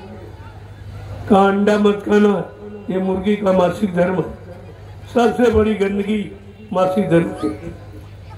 आपकी पत्नी जब मासिक धर्म में होती तो आप छूते नहीं हो, खाना नहीं, उसके हाथ का खाते हो, खा अशुद्ध है। और ये सब मुर्गी का मासिक धर्म खिलाया जा रहा नौजवानों को खिलाया जा रहा। इससे काम न चला है, इससे काम बढ़ता है, क्रोध बढ़ता है, लोग में अहंकार बढ़ता है, और इतना काम बढ़ गया कि देख लो सड़कों पे नाचे, माँ बहन बेटी किसी को कुछ दिखाई नहीं देती, एक तमंदे हो गए। ये अंडे का परिणाम है। और मुर्गा मांस आपके यहाँ कभी नहीं खाया जाता। मुर्गा एक दिन में सैकड़ों मुर्गियों पर क्रॉस करता है, इतना कामी होता है। उसका मांस खाओगे तुम भी तो कामी बनोगे। ये उसी का परिणाम है जो भोजन आपने बना खराब कर दिया। जैसा करो आहार वैसे बने विचार, और जैसा खाओ अन्न वैसा बने तन मन, जैसा पीवो पानी वैसी वो बेबानी। हमारे धार्मिक देश के लिए ये सिद्धांत लागू है, और इसके बरखिलाफ चलोगे तो दुख तकलीफ उठाओगे आप। ये सब होना चाहिए। तो महात्मा तो सब जानते हैं और आगे से आगे आपको बताते हैं, लेकिन आप उनकी बात को मानते ही नहीं, उन पर आप विश्वास ही नहीं करते। बाबा जी ने कहा, अरे अभी तो मैं समझा रहा हूँ, आपको सुना रहा हूँ, बता रहा हूँ और माफ भी कर रहा हूँ, लेकिन अगर मेरी बात न मानी, उन पर विश्वास न किया, तो आगे कुदरत तैयार खड़ी, अपने एक डंडे लपड़ थप्पड़ में 20 करोड़ का वारा सेकंडों में कर दी, सेकंडों। इसने कहा था मेरी बात को मान समझ लो, तुम्हारे हित की है, अब भी सही सच्चे अच्छे रास्ते पर आ जाओ, पूरा रास्ता छोड़ दो। महात्मा तो अच्छी बात बताते, लेकिन तुमको उनकी अच्छी बात बुरी लगती। इतना खराब समय आ गया कि अच्छी बात बुरी लगती, तो इससे और खराब समय क्या हो सकता, इससे ज्यादा बुद्धि में बिगाड़ और क्या हो सकता। ये सब विचार उन्होंने कहा ये तो सब होगा, लेकिन आगे उन्होंने ये भी कहा है, इटली से कोहराम मचेगा, लंदन सागर में डूबेगा, युद्ध तीसरा अति प्रलंकारी, जो होगा भारी संहारी, भारत होगा विश्व विजेता, भारत होगा विश्व का नेता, दुनिया का कार्यालय होगा, भारत में न्यायालय होगा, तब सतयुग दर्शन आएगा, संत राज सुख बरसाएगा, सहस वर्ष लग सतयुग लागे, और विश्व गुरु बन भारत जागे। ये सब होगा जो कहा जा रहा, इसको आप नोट कर लीजिए। तो जो कहा गया आप भूल गए और उसी में फंस गए, आप परेशान। इसलिए जो बताया जा रहा है उसको लिख लो, देख लो होता है कि नहीं होता। यहाँ जो कहा जाएगा वही होगा और इसके अलावा कुछ नहीं। ये संत वाणी अमिट, संत वचन पलटत नहीं, पलट जात ब्रह्मांड। चाहे ब्रह्म अपनी ब्रह्मांड की रचना में तब्दीली बदलाव क्यों न कर दे, लेकिन संत जो कहेंगे वो करके दिखाएंगे। संतों की जवान दस्तावेज होती है, अकाट सत्य से कहते हो। ये सब समझना चाहिए, समझ लोगे तो काम बन जाएगा, मुसीबत से बच जाओगे, और नहीं तो तुम जानो तुम्हारा काम जानो। लेकिन हिंदुस्तान में कोई ये नहीं कर सकता कि हमको समय से जानकारी नहीं, हमारे सब जानकारी। तो कहा इटली से कोहराम, ये बीमारी इटली से ही आई थी। बाबा जी ने 80 में कहा भाई अब ये महात्माओं के वचन देखिए कितने अमिट हैं, कितने दूरगामी दूरदर्शी। यही तो बात आपको समझनी चाहिए, लेकिन आप तो जड़ चेतन की बात समझ नहीं पाते। संत महात्मा चेतन उपदेश करते हैं, बाकी जितने आए सब जड़ का उपदेश किए, जड़ का। और आपको ये समझना चाहिए कि जड़ चेतन किसे कहते हैं। भाई शरीर से इंद्रियों से जो पूजा पाठ तीर्थ दान हवन जब या गंगा स्नान करोगे तो क्या मिलेगा? मान मिलेगा, सामान मिलेगा, सम्मान मिलेगा। अगर आत्मा से भजन करोगे तो भगवान मिलेगा।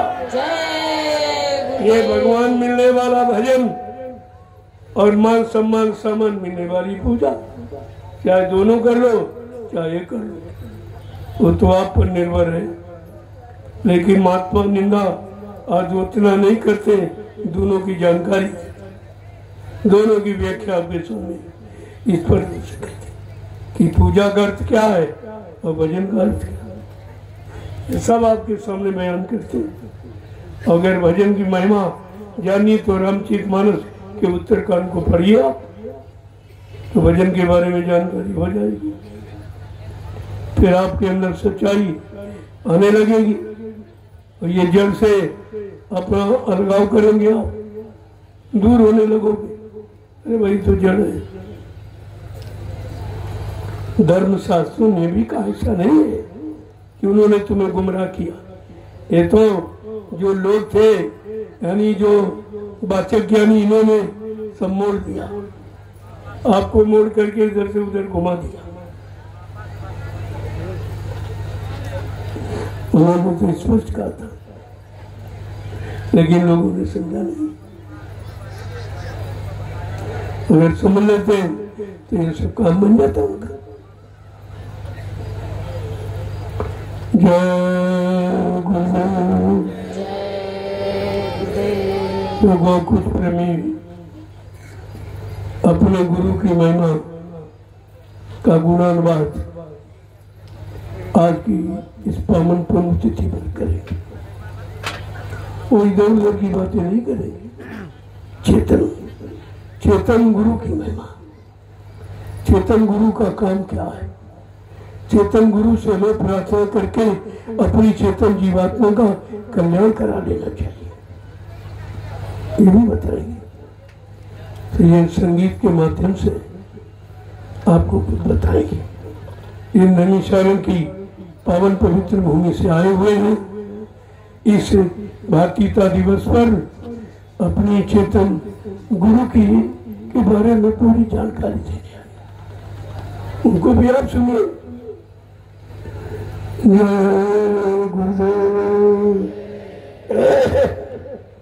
आप लोग शुरू करिए भाई, समय ज्यादा हो जाएगा। प्रेमियों को जाना भी है और इसके बाद भोजन व्यवस्था के, तब तक भोजन भंडारों में तैयार हो रहा, क्योंकि भारी संख्या है आपकी। और तब तक ये आप ये सुनिए तो अच्छा रहेगा आपका। आप लोग शुरुआत करो। जय गुरुदेव। एक एक शब्द पर विचार करना। ये राग नहीं है, ये विशुद्ध वैराग है। विशुद्ध वैराग, त्याग और अनुराग इसमें भरा हुआ है। क्योंकि लोग राग में फंसे, उस राग से निकालकर वैराग में, अनुराग में कैसे लाया जाए, उसके लिए ये माध्यम आपके बीच में रखा गया। तो आप सुनिए, देखिए ये प्रेमी क्या कहते हैं, अपने गुरु की महिमा किस तरीके से बयान करते हैं, गुरु का काम क्या है, ये सब जानकारी आपको दे देंगे। और ये संगीत के माध्यम से आप जल्दी समझ लेते हैं। गद्य की अपेक्षा पद्य जल्दी समझ में आता है। तो किसी तरह आपको समझना है, इसलिए चलो ये भी एक उपाय आपके सामने रखा जाए। चलो इसी से आप समझ लो। जय गुरुदेव। जय गुरुदेव। अब आप लोग शुरू करिए, समय ज्यादा नहीं है। इन लोगों को भी अपना यह उत्सव मनाना है। भारतीयता दिवस के पावन अवसर पर इनको भी कुछ यानी कहना, मैंने तो आपको बता दिया, लेकिन ये कुछ करके दिखाएंगे, उसको भी समझ लीजिए आप। तो तुम्हारा मतलब ये लिखित और प्रयोगात्मक दोनों चीजें होती हैं। तो दोनों बात तरीके से आपको बता दिया जाए तो आपकी समझ में आ जाए। तो वो बड़ी शांति के साथ आप सुनिए। चलो आप लोग प्रारंभ करो, देर मत करो, समय हो गया क्योंकि 8 बजने वाले, 8 बजने वाले। 2 घंटे आपको सेवा मौका दिया जा रहा। राजू, हमारे बम्बई के कुछ प्रेमी आए हुए हैं, वो भी अपने शब्दों से अपने गुरु की महिमा का बखान करेंगे। उनको भी आप सुनिए कि जिसके कैसे विचार, बिंदु तो एक ही है, लेकिन विचार थोड़ा अलग अलग दिखाई पड़ते, लेकिन बिंदु एक ही, लक्ष्य की निशाना एक ही। जय गुरुदेव। जय गुरुदेव।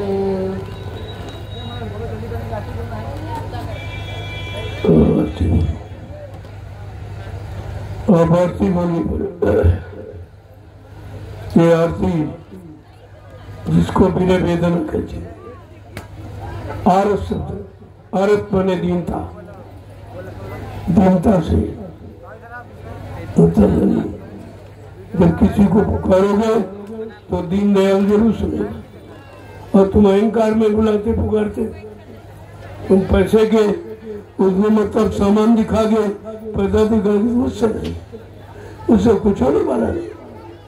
उनका नाम दीन दयाल है वो दीनता से खुश होते हैं। वो गरीबी मुनि मन धारे अद्भुत रूप विचारे लोचन धन श्यामा निज आयुध चार भूषण बन माला नैन विशाल शोभा सिंधु खरारी कह दो कर जोरे अस्तुत तोरे कह वेद कर हो अनंत माया गुण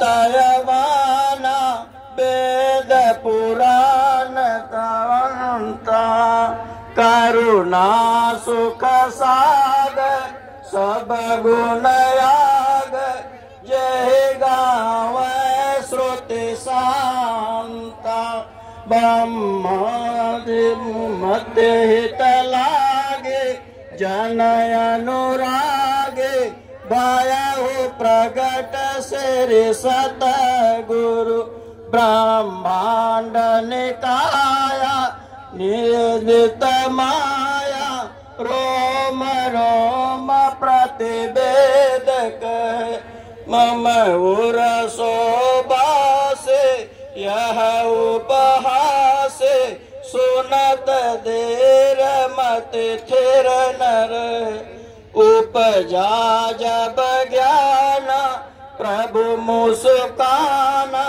चरित बहुत वेद के कही कथा सुहाए मात बुझाए जय प्रकार सुख प्रेम लह माता पुण्य बोले सोमत डोले तजो तात यह रूपा विजय से सुलेला रते सुत देला यह सुख सरमयनोपा सुवचन सुजाना रुदन ठाना ओए बालक सुर भूपा यही चरित जो गावे गुरु पद पावे ते नर तर भव कूपा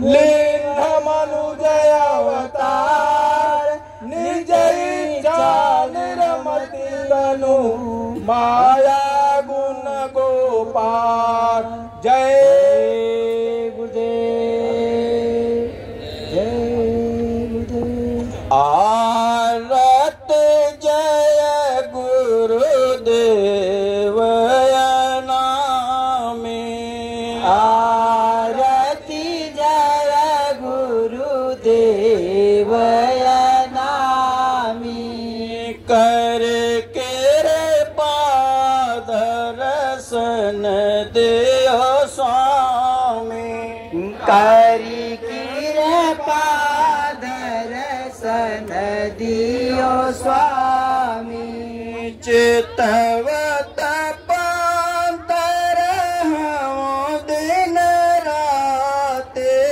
चितवत पंथर है दिन राती तुम ही देख शीतल भई छा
जय गुरुदेव नामी समय बहु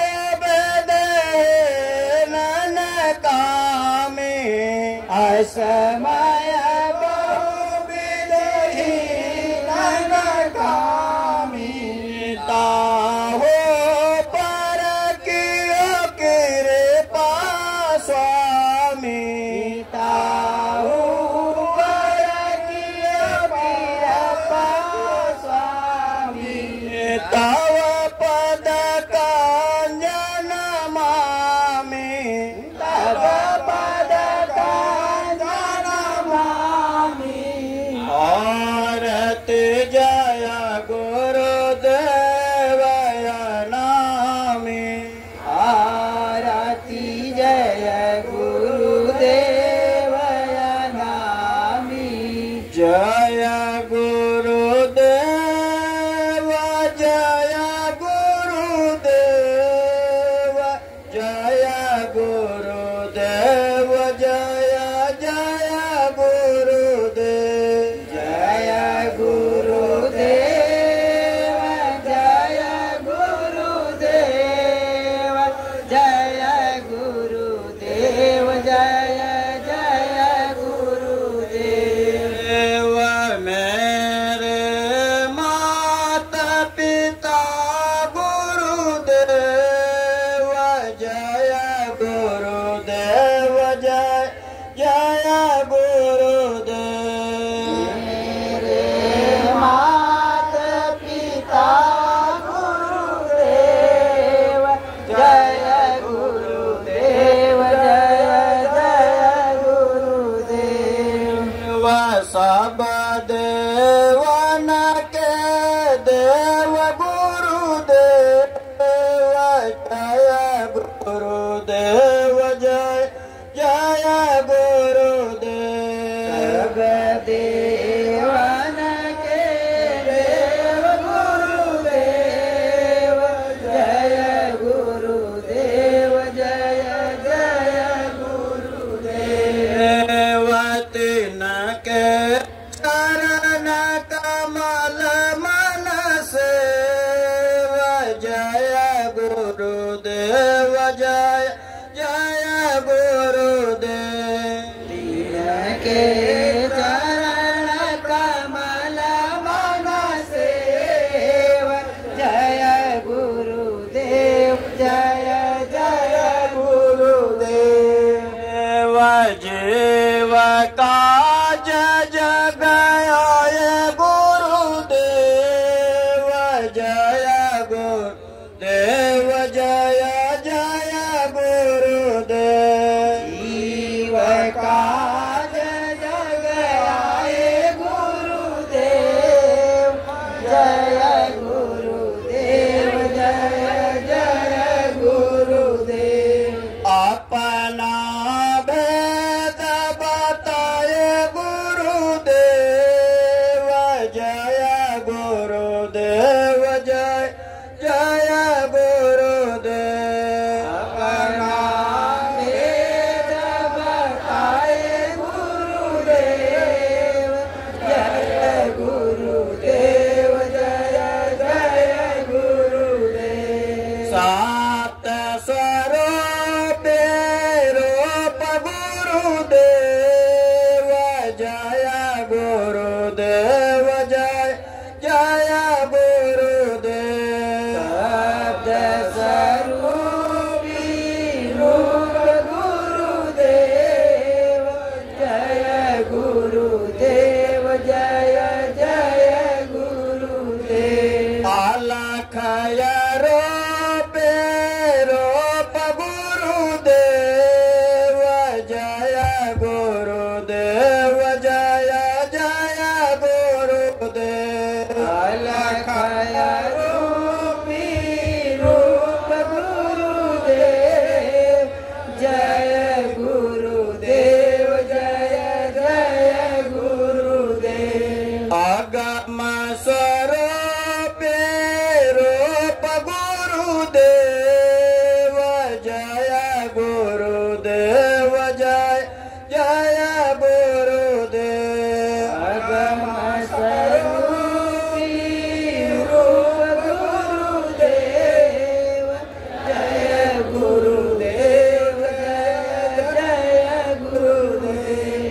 गुरु सायाना रूप गुरुदेव जय गुरुदेव जय जय गुरुदेव रूप गुरुदेव जय गुरुदेव जय जय गुरुदेव उनके शरण मेरे मन लेव जय गुरुदेव जय जय गुरुदेव उनके शरण मेरे मन लेव जय गुरुदेव जय जय गुरुदेव सबके स्वामी आप गुरुदेव जय गुरुदेव जय जय गुरुदेव सबके स्वामी आप गुरुदेव जय गुरुदेव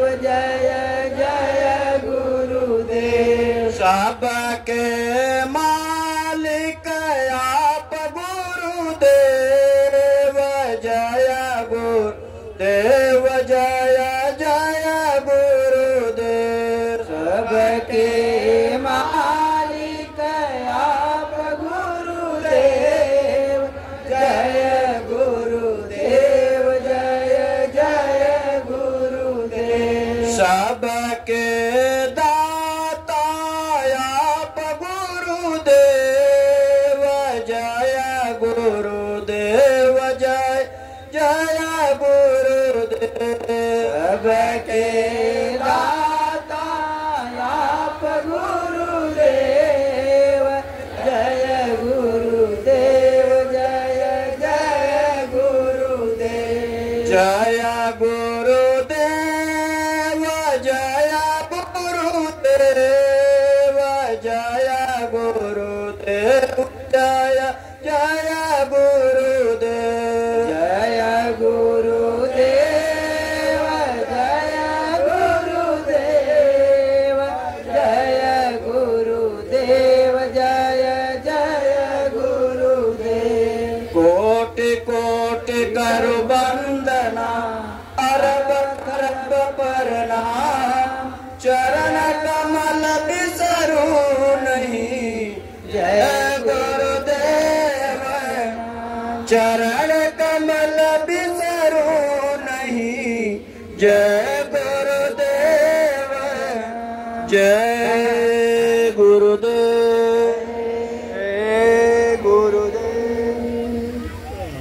जय गुरुदेव जय गुरुदेव जय गुरुदेव बलुआ में छाई बहार अवतार लिए मेरे प्रभु जी बलुआ में छाई बहार अवतार लिए मेरे स्वामी जी कुशीनगर गुलजार अवतार लिए मेरे प्रभु जी उसे में घर घर गुलजार अवतार लिए मेरे स्वामी जी बलुआ में छाई बहार अवतार लिए मेरे प्रभु जी बलुआ में छाए अवतार लिए मेरे प्रभु जी पावन पुनित दिन ये 15 सितंबर पावन पुनित दिन 15 सितंबर होकर मगन झूम धरती और अंबर होकर मगन झूम धरती और अंबर प्रेमियों का महात्योहार अवतार लिए मेरे प्रभु जी प्रेमियों का महाअवतार अवतार लिए मेरे गुरु जी बलुआ में छाई बहार अवतार लिए मेरे प्रभु जी बलुआ में छाई बहार अवतार लिए मेरे प्रभु जी आके मनुज तन में लीला दिखाए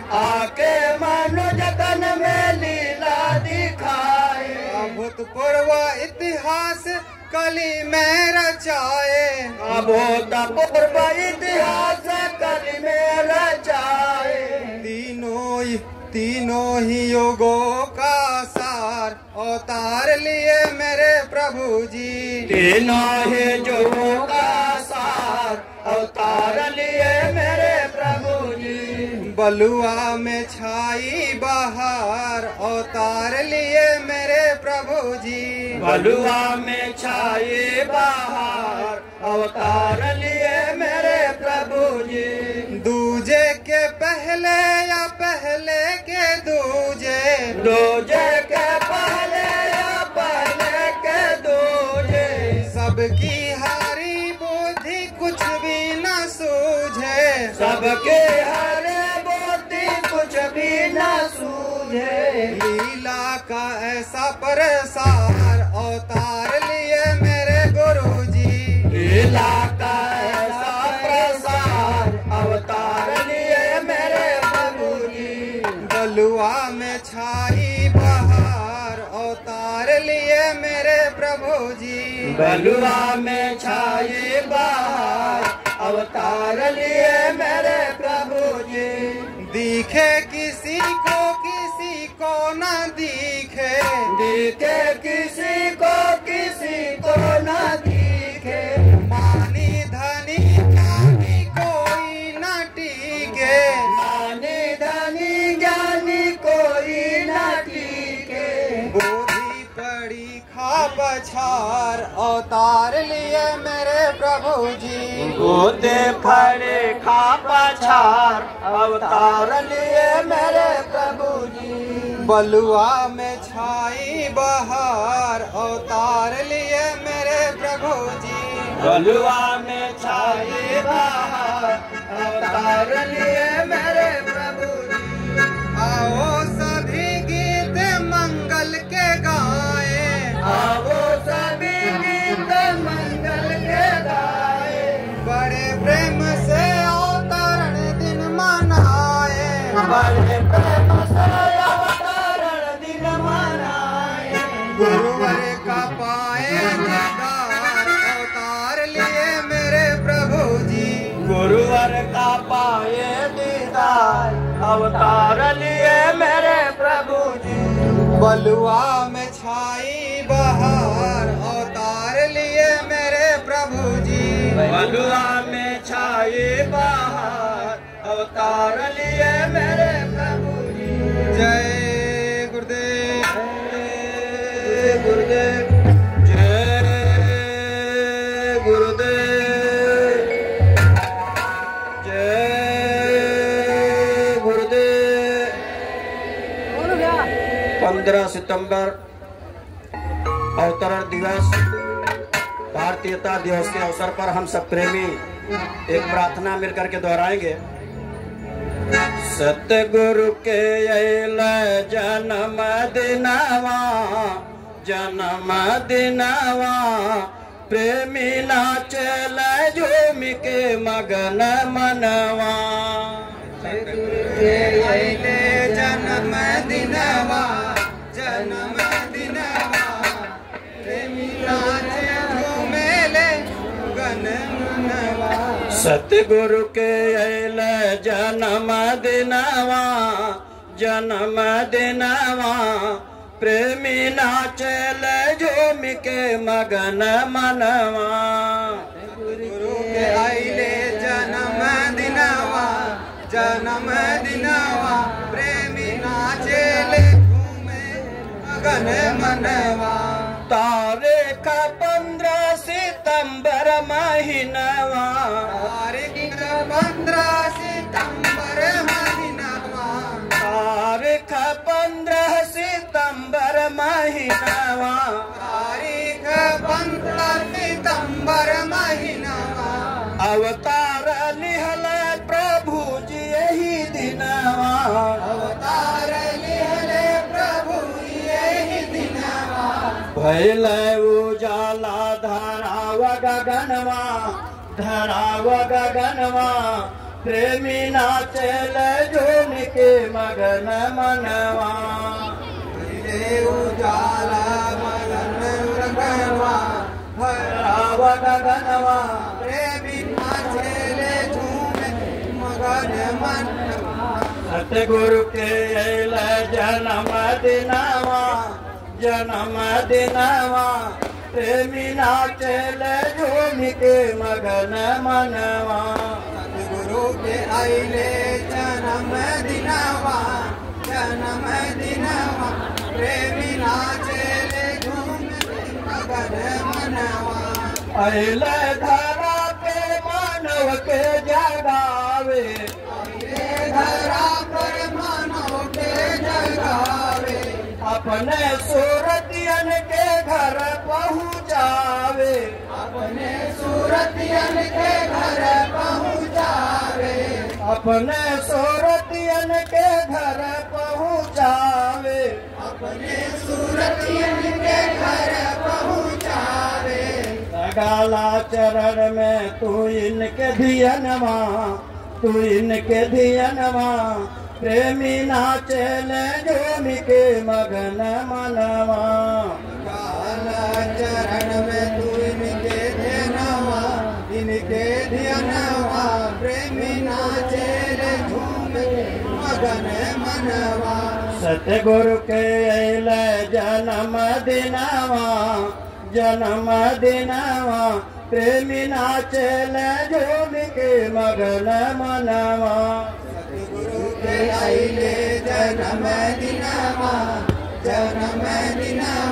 प्रेमी नाचेले झूम के मगन मनवा इनकी चरनिया में लगल रहे मनवा इनकी चरनिया में लगल रहे मनवा गुरु की चरनिया में लगल रहे मनवा गुरु के चरनिया में लगल रहे मनवा विनय बा प्रभु ना कहिया दियनवा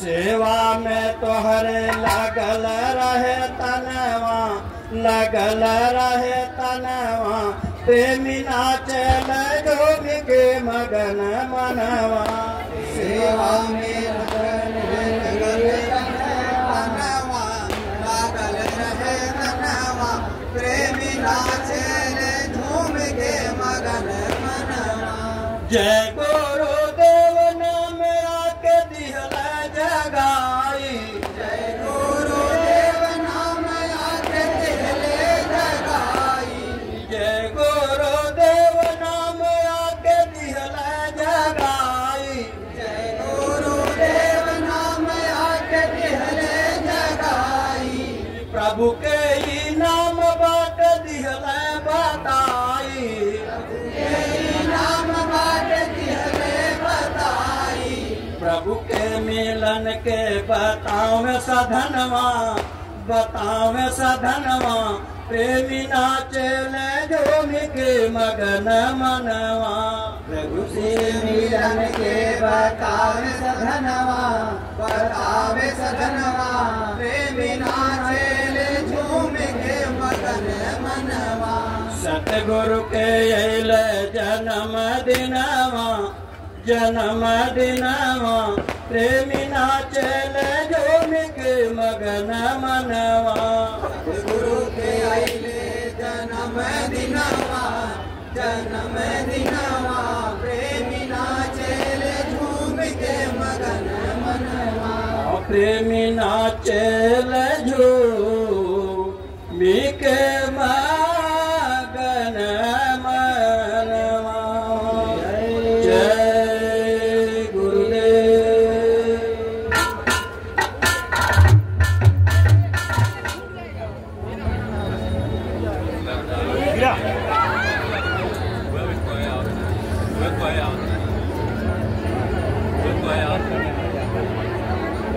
जगत अश्विनी भैया अश्विनी भैया अश्विनी भैया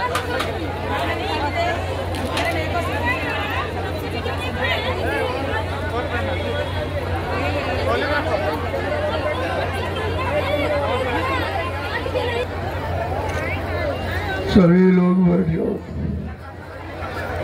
बैठ जाओ आप लोग। बड़ी शांति के साथ